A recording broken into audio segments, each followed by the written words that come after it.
Welcome to AB tutorial. ఈరోజు మనకు గ్రామ వార్డు సచివాలయాలకు సంబంధించి ఒక అప్డేట్ రావడం జరిగింది. ఇక సచివాలయ ఉద్యోగుల పరీక్షల సిలబస్ను సులభతరం చేయాలి, సీఎం జగన్కు వెంకట్రామరెడ్డి విన్నపం. ఇక గ్రామ వార్డు సచివాలయ ఉద్యోగులు పరీక్షల గురించి ఆందోళన చెందుతున్నారని, వాటి సిలబస్ను సులభతరం చేయాలని ముఖ్యమంత్రి జగన్ను కోరినట్లు రాష్ట్ర ప్రభుత్వ ఉద్యోగుల సంఘం చైర్మన్ వెంకట్రామరెడ్డి ఓ ప్రకటనలో తెలిపారు. దీనిపై సీఎం సానుకూలంగా స్పందించి సంబంధిత అధికారులతో మాట్లాడతానని చెప్పినట్లు ఆయన వెల్లడించారు. ఇక జూలై నుంచి ఉద్యోగులకు ఇవ్వవలసిన డిఏకి సంబంధించి మార్గదర్శకాలను ఆర్థిక శాఖ ఇంకా విడుదల చేయలేదన్న విషయాన్ని సీఎం దృష్టికి తీసుకెళ్లారు. సంబంధిత జీవోను వెంటనే విడుదల చేయాలని సీఎంఓ కార్యాలయం అధికారులను ఆదేశించారు. దీంతో హైదరాబాద్ నుంచి తరలి వచ్చిన ఉద్యోగులకు ఇచ్చే 30% ఇంటి అద్దె అలవెన్స్ కొనసాగింపుపై సీఎం సానుకూలంగా స్పందించారని చెప్పారు. ఇది వచ్చేప్పటికి గ్రామ వార్డు సచివాలయంలో ఎవరైతే వర్క్ చేస్తున్నారో 2 years వాళ్ళు కంప్లీట్ అవ్వడంతో వాళ్ళ ప్రొవిజన్ కోసం రీసెంట్గా ఎగ్జామ్స్ అనేవి కండక్ట్ చేస్తామని గవర్నమెంట్ అనౌన్స్ చేయడం జరిగింది. అందులో భాగంగా ఆ యొక్క ఎగ్జామ్స్కి సంబంధించి సిలబస్ అనేది హార్డ్గా ఉంచకుండా మినిమం సిలబస్ పెట్టాలని వీరు సీఎం గారిని కోరడం జరిగింది. ఇక నెక్స్ట్ వచ్చేప్పటికి ఉద్యోగుల డిఏ మార్గదర్శకాలపై జీవోకు సీఎం ఆదేశం.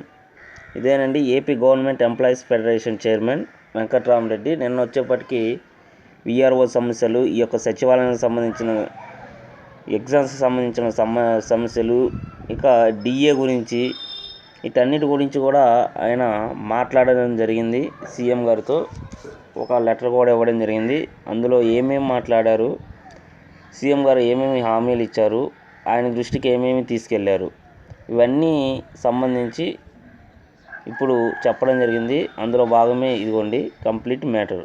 ఇక నెక్స్ట్ వచ్చేప్పటికి గ్రామ వార్డు సచివాలయాల్లో పోలీస్ తనిఖీలు. ఇక రీసెంట్గా ఈ యొక్క గ్రామ వార్డు సచివాలయాల్లో ఐఏఎస్, ఐపీఎస్ అధికారుల నుంచి ఎంఆర్ఓ స్థాయిల వరకు కూడా అందరూ గ్రామ వార్డు సచివాలయాల్లో తనిఖీలు చేయాలి. అంటే ఖచ్చితంగా విజిట్ చేయాలి. వారానికి ఒకసారైనా విజిట్ చేసి అక్కడ ఉన్న సమస్యల పరిష్కారం కోసం మార్గాలను వెతకాలి. అక్కడ ఎలా పనిచేస్తాము, ఏమేమి ప్రాబ్లమ్స్ ఉన్నాయి, వాటి సొల్యూషన్స్ ఏంటనేవి వీటన్నిటిని పరిగణనకు తీసుకొని దానిపై ఒక సంపూర్ణమైన పరిష్కారం చూపాలని వీరు కోరడం జరిగింది. అందులో భాగంగా రాష్ట్ర ప్రభుత్వానికి సంబంధించి డీజీపీ ఆయన గురువారం డీఐజీ, ఎస్పీల నేతృత్వం మహిళా పోలీసులు క్షేత్రస్థాయిలో అందిస్తున్న సేవలతో పాటు గ్రామ వార్డు సచివాలయాల్లో వివిధ విభాగాలకు చెందిన సిబ్బంది వారి విద్యార్హతలు అందించే సేవలను అడ్మినిస్ట్రేటివ్ సెక్రటరీ నుంచి అడిగి తెలుసుకున్నారు. ఇదండి. ఇక నెక్స్ట్ వచ్చేప్పటికి ఆంధ్రప్రదేశ్లోని బ్యాక్లాగ్ పోస్టులకు సంబంధించి ఆగస్టు నెలాఖరులోపు దివ్యాంగుల బ్యాక్లాగ్ పోస్టులు భర్తీ చేయాలి. ఇక రాష్ట్ర వ్యాప్తంగా దివ్యాంగులకు సంబంధించిన 318 బ్యాక్లాగ్ పోస్టులను ఆగస్టు నెలాఖరులోపు భర్తీ చేయాలని అధికారులను మహిళా శిశు సంక్షేమ శాఖ మంత్రి తానేటి వనిత ఆదేశించారు. ఇక దివ్యాంగుల సంక్షేమ కార్యాలయంలో ఆమె మాట్లాడుతూ దివ్యాంగుల కోసం ప్రతి నియోజకవర్గానికి 10 చొప్పున సైకిల్ను అందిస్తామని వారు చెప్పడం జరిగింది. ఇవన్నీ ఈరోజు సంబంధించిన అప్డేట్స్. గ్రామ వార్డు సచివాలయాలకు సంబంధించిన అప్డేట్స్, విఆర్ఓలకు సంబంధించి, ఇక డిఏ పెంపు గురించి, వార్డు సచివాలయం, గ్రామ సచివాలయం పనిచేస్తున్న ఎంప్లాయీస్ యొక్క సిలబస్, ఎగ్జామ్ సిలబస్కి సంబంధించి, ఇక నెక్స్ట్ బ్యాక్లాగ్ పోస్టులు దివ్యాంగులకు సంబంధించి ప్రతి ఒక్క అప్డేట్ వివరించడం జరిగింది.